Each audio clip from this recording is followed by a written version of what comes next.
অবশ্যই পলিটিক্যাল সায়েন্সে জুন মাস থেকে পড়ে 90% পাওয়া যায়। যে এক্সাম প্যাটার্ন কেমন হবে, যে পরীক্ষাটা দিবি, সিলেবাস বোঝা মানে মনে রাখবি অনেকটা কাজ তোদের এগিয়ে যাচ্ছে। তারপর কি করতে হবে, মাইন্ড ম্যাপ, পুরো বিষয়টা যেটা পড়বি সেটা কিন্তু মাইন্ড ম্যাপ করে নিতে পারিস। ফুটবল যে চ্যাপ্টারগুলো খুঁজে পাবি অ্যানালিসিসের মধ্য দিয়ে সেটাকে আরেকবার রিভিশন করবি।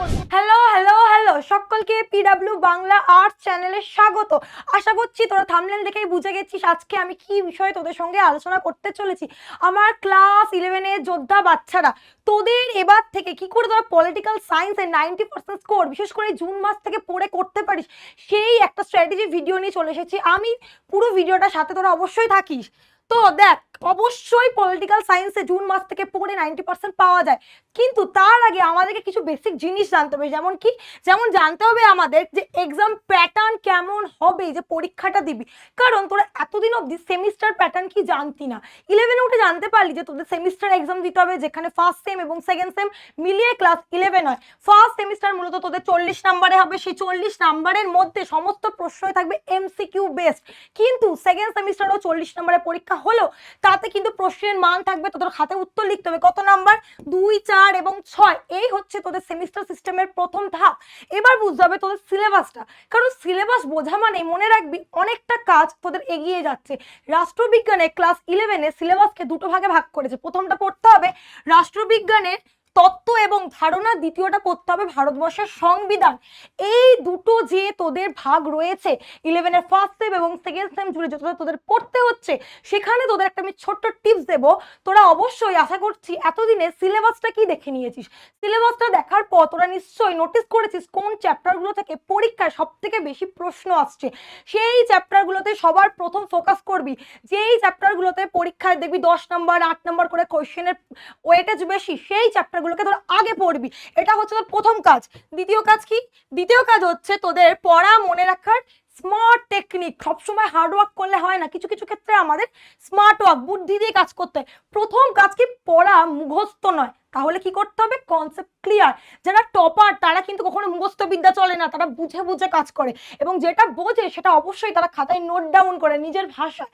এছাড়া আর কি করতে হবে, এর করতে হবে তোদেরকে একটা কি ওয়ার্ড বা কি নোট বানানো। সেটা কি জিনিস, যেমন একটা রাষ্ট্রবিজ্ঞানের একটা বিখ্যাত উক্তি আছে, যে মানুষ সমাজে বাস করে না সে হয় পশু অথবা ভগবান। উক্তিটি কে করেছিলেন, অ্যারিস্টটল। তাহলে কিওয়ার্ড এখানে হচ্ছে ভগবান এবং পশু, এই কথা দুটো হচ্ছে কিওয়ার্ড। তো এই কিওয়ার্ড গুলোকে তোদের মাথায় রাখতে হবে। মনে রাখবি যখনই রাষ্ট্রকে ভগবান এবং পশুর সঙ্গে মানুষের একটা তুলনা করছে তখনই কিন্তু উত্তরটা হয়ে যাবে অ্যারিস্টটল। এইভাবে কিন্তু মনে রাখতে হবে, তাহলে তুই একটা কি নোটস বানিয়ে নে। তারপর কি করতে হবে, মাইন্ড ম্যাপ, পুরো বিষয়টা যেটা পড়বি সেটা কিন্তু মাইন্ড ম্যাপ করে নিতে পারিস। শর্ট নোট, গোটা চ্যাপ্টারটা পড়ি, প্রত্যেক দিনের পড়ার যে পর নিজে থেকে একটা করে চ্যাপ্টার ওয়াইজ শর্ট নোট করবি, পড়া জমিয়ে রাখবি না।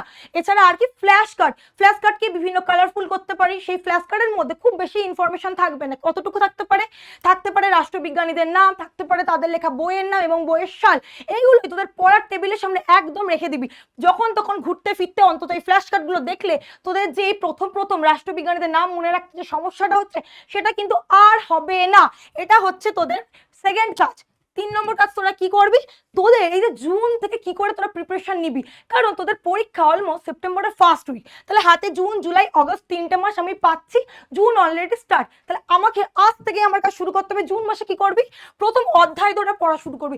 রাষ্ট্রবিজ্ঞানের ক্ষেত্রে সেটা সব থেকে বেশি সোজা, কারণ রাষ্ট্রবিজ্ঞানে রয়েছে 6টা ইউনিট। 6টা ইউনিট পড়া খুব ইজি হয়ে যাবে আমাদের কাছে। অধ্যায় ধরে পড়া শুরু করবি, বেসিক কনসেপ্ট ক্লিয়ার করবি। প্রত্যেকটা চ্যাপ্টারের কনসেপ্ট ক্লিয়ার না করলে এমসিকিউ কোয়েশ্চেন করাও কঠিন হয়ে যায়, কারণ বর্তমান দিনে রিমেম্বার বেসিস কোয়েশ্চেনের থেকেও সবসময় মনে রাখবি কনসেপচুয়াল কোয়েশ্চেন আসছে। তার কারণই হচ্ছে কারণ এবং বিবৃতিমূলক প্রশ্ন তোরা মূলত দেখতে পাবি।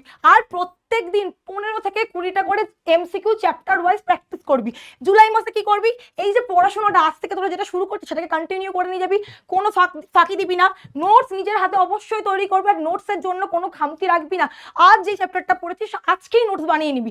নেক্সট কি বলেছে, সপ্তাহে একদিন, সপ্তাহে রবিবার নতুন কোনো টপিক পড়বি না, শুধু রবিবারটা রিভিশন করবি। সারা সপ্তাহ যেটা পড়েছিস সেটা গিয়ে রবিবার রিভিশন করবি।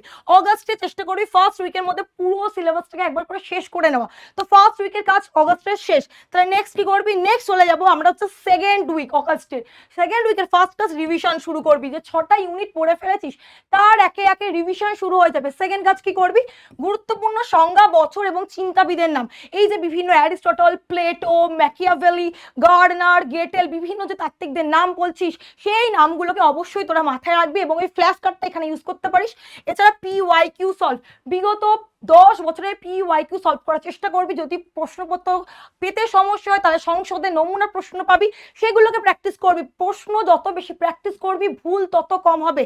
চ্যাপ্টার ওয়াইজ MCQ টেস্ট দিবি, প্রতিটা চ্যাপ্টার MCQ ওয়াইজ টেস্ট দিবি এবং টেস্টের পর নিজেকে অ্যানালিসিস করবি নিজের ভুলটা কোথায় হচ্ছে।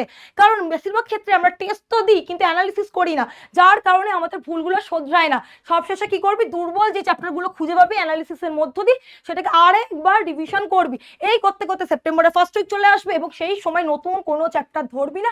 অবশ্যই এই যে যেটুকুনি পড়েছিস সেগুলোকে বারবার রিভাইজ করবি। তার জন্য বলেই দিয়েছিলাম মাইন্ড ম্যাপ, শর্ট নোটস, তারপর তোদের ফ্ল্যাশ কার্ডের ইউজ করতে। ওকে বেটা, নেক্সট কি করতে হবে, নেক্সট হচ্ছে নাম্বার পাওয়ার টেকনিক।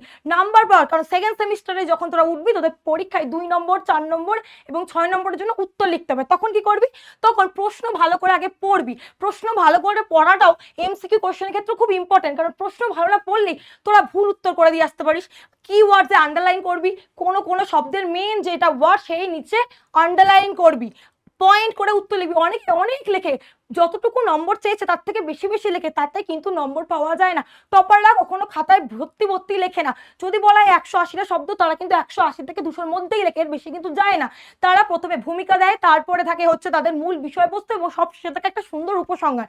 এবং আমরা কি দেখতে পাচ্ছি, প্রত্যেক দিন একটি করে বড় প্রশ্ন লিখছে, এতে শর্ট নোটস বানানোর একটা ক্ষমতা তৈরি হচ্ছে এবং লেখা স্পিড বাড়ছে। আর কি পরিষ্কার হ্যান্ডরাইটিং, হাতের লেখা যার যত ভালো সে কিন্তু পরীক্ষা সবসময় একটু এগিয়ে থাকছে। তাহলে আমরা এরপর কি দেখতে পাচ্ছি, যে সাকসেসফুল হতে গেলে রাষ্ট্রবিজ্ঞান 90% স্কোর করা খুবই ইজি। তার জন্য আমাদের কনসেপ্টটাকে ক্লিয়ার করতে হবে চ্যাপ্টার ওয়াইজ, রাইটিং প্র্যাকটিস, লেখা প্র্যাকটিস করতে হবে, শর্ট নোটস বানাতে হবে, মাইন্ড ম্যাপ করতে হবে, ফ্ল্যাশ কার্ড রেডি রাখতে হবে। রিভিশন ছাড়া কিন্তু শুধু পড়ে গেলাম হবে না। সমস্ত পড়া এটা তোরা ভুলে যাবি, রিভিশন অলওয়েজ করবি। আর MCQ আর প্রিভিয়াস ইয়ার কোশ্চেন প্র্যাকটিস করবি, সাথে সেটাকে অ্যানালিসিস করবি। এই ধারাবাহিকতা বজায় রাখতে পারলে রাষ্ট্রবিজ্ঞানে 90% নম্বর আনতে ক্লাস 11 বাচ্চাদের কেউ আটকাতে পারবে না। তাই আমি একটা শেষ কথা তোদের বলতে চাই, প্রত্যেক দিন 1 ঘন্টা করে পড়াশোনা করা বেশি ভালো পরীক্ষার আগে 10 ঘন্টা রাত জেগে পড়ানোর থেকে। আজকের জন্য এতটুকুই, দেখা হচ্ছে অন্য একটি ভিডিওতে।